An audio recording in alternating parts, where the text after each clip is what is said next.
কারণ ভুয়া স্বাস্থ্য সাথীর কার্ড, আয়ুষ্মান ভারত চালু হয়নি। এই কার্ড ভারতবর্ষের কোথাও চলে না। সিএমসি ভেলোরে নেয় না, টাটার ক্যান্সার হসপিটালে নেয় না, দেবী সেটির হার্টের হসপিটালে নেয় না, ডাক্তার রেড্ডির হায়দ্রাবাদের হসপিটালে নেয় না, শঙ্কর नेत्रालय নেয় না। सब জায়গায় গেলে कहाँ से आया है, बंगाल से आया है। ओ अच्छा, रुपया तो देना पड़ेगा। बंगाल में तो आयुष्मान भारत नहीं है। ममता बनर्जी चालू करने नहीं दिया है। এই তো হালত পশ্চিম বাংলার অ্যাকচুয়াল গ্রাউন্ড রিয়েলিটি। তাই আপনাদের সকলকে সংকল্পবদ্ধ হতে হবে। যে পুলিশের লোকগুলো শুনছেন, এরা অর্ধেক বেতন পায়, কারণ এরা তো ঘুষের টাকা উপরে লোকেরা পায়, ওসিআইসিরা পায়। পুলিশ ওয়েলফেয়ারের যারা আছেন, শান্তনু সিনহা বিশ্বাসরা লুট করেন, মনোজ বার্মারা লুট করেন, আইপিএসরা কেন্দ্রীয় হারে মহার্ঘ ভাতা পায়। আইপিএসরা পশ্চিমবঙ্গে কেন্দ্রীয় হারে মহার্ঘতা পায়। আর যারা দাঁড়িয়ে দাঁড়িয়ে দূরে কয়েকজন পুলিশ দেখছেন, আপনাদের সহকর্মীদের বলবেন, বিরোধী দলনেতা ভুলে গেছে, আপনারা হাফ বেতন পাচ্ছেন। গোটা ভারতবর্ষে 7th পে কমিশন চালু হয়ে 8th পে কমিশনের কাজ চলছে। 40% মহার্ঘ ভাতায় গ্যাপ, পেনশনারদের আজকে কঠিন অবস্থার মধ্যে পড়তে হচ্ছে। আজকে বেকার শিক্ষিত যুবক, তারা 15 সালে শেষ দেখেছিল এসএসসি, আজকে 25 সাল শেষ হয়ে গেল ডিসেম্বর মাসের অর্ধেক, এসএসসি হয় না। 2,15,00,000 বেকার। শেষ পাবলিক সার্ভিস কমিশনে নোটিশ বেরিয়েছিল চাকরির 17 সালে, আজকে 8 বছর পিএসসি চাকরি হয় না। পুলিশ রিক্রুটমেন্ট বোর্ড উঠে গেছে, কোঅপারেটিভ সার্ভিস কমিশনে তালা পড়েছে, মিউনিসিপাল সার্ভিস কমিশন নেই। আজকে এই কঠিন অবস্থা থেকে বেরিয়ে আসতে হলে মানিকতলা বিধানসভা কেন্দ্রের নির্বাচনী কার্যালয় বা অ্যাসেম্বলি অফিস খোলার দিন মোদিজির কথাকে বিশ্বাস করে পরিবর্তনের আওয়াজ, পরিবর্তনের মুষ্টিবদ্ধ হাত প্রত্যেকটা এলাকায় এলাকায়, প্রত্যেকটা বাড়িতে বাড়িতে নেবেন। যে প্রকাশ্য পারবেন বলবেন, যে প্রকাশ্য পারবেন না নিজে নিজে সংকল্প নেবেন, আমরা বাঁচাবো এই বাংলাকে। আমরা আরজিকর চাই না, চাই না, চাই না। আমরা দুর্গাপুর মেডিকেল কলেজ চাই না, চাই না, চাই না। আমরা গ্যাং রেপ, ধর্ষণ চাই না, চাই না, চাই না। আমরা বাংলাদেশি মুসলিম অনুপ্রবেশকারী চাই না, চাই না, চাই না। আমরা রোহিঙ্গাদের খাওয়াতে পড়াতে নিতে পারবো না, পারবো না, পারবো না। তাই আপনাদের সকলকে এক হতে হবে এই চোরাদেরকে তাড়ানোর জন্য। আপনারা পরিষেবা পান না।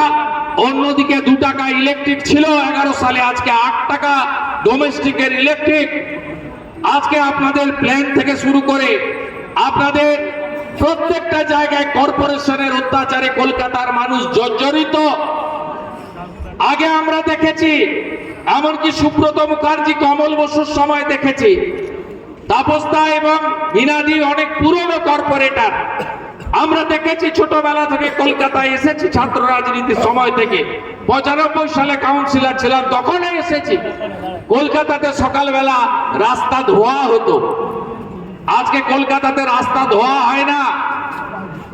পিতৃপক্ষে কাঁচি নিয়ে গিয়ে অতীন ঘোষের পুজো উদ্বোধন করলেন, মাথায় হিজাব পরলেন, কানটা বাইরে বের করে রাখলেন, কানে যেন জল পড়বে না।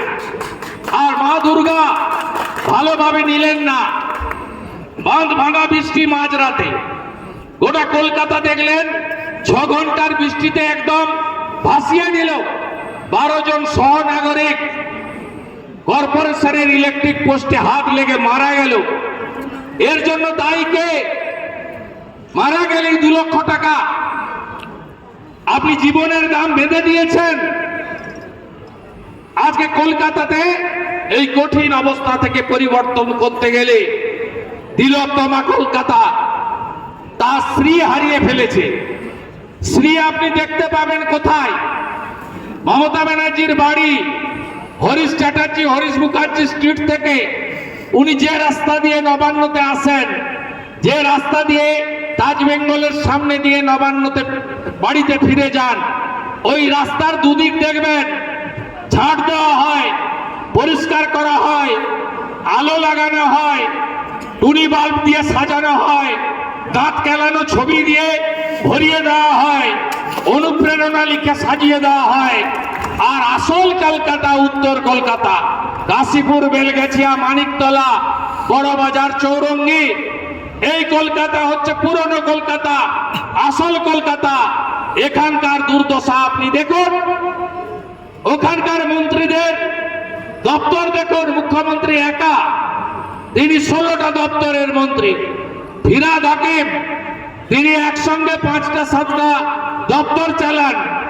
সেখানে যারা থাকেন সব মন্ত্রী হয়ে গেছে। পার্থ জেলে গেছিল, তাই মন্ত্রিসভা থেকে ছাঁটাই করতে বাধ্য হয়েছে। তিনিও জোড়া মন্ত্রী ছিলেন। শিক্ষার সব, প্রাইমারি, হায়ার সেকেন্ডারি, ইউনিভার্সিটি, সঙ্গে পরিষদীয় দপ্তর, সব জোড়া জোড়া মন্ত্রী। এখানে 7টা এমএলএ আছে উত্তর কলকাতায়। মন্ত্রীর সংখ্যা কত? মন্ত্রীর সংখ্যা হচ্ছে 1। শশী পাঁজা, তিনি কোন দপ্তরের মন্ত্রী? তিনি হচ্ছেন আইসিডিএস দপ্তরের মন্ত্রী। আইসিডিএস এর দপ্তর সকালবেলা সোয়াবিন, ডিম সিদ্ধ, ভালো খিচুড়ি খাচ্ছে কিনা আইসিডিএস সেন্টারে এটা দেখার দায়িত্ব মাননীয় শশী পাঁজাকে দিয়ে রেখেছেন। উত্তর কলকাতার ভাগ্য এটাই।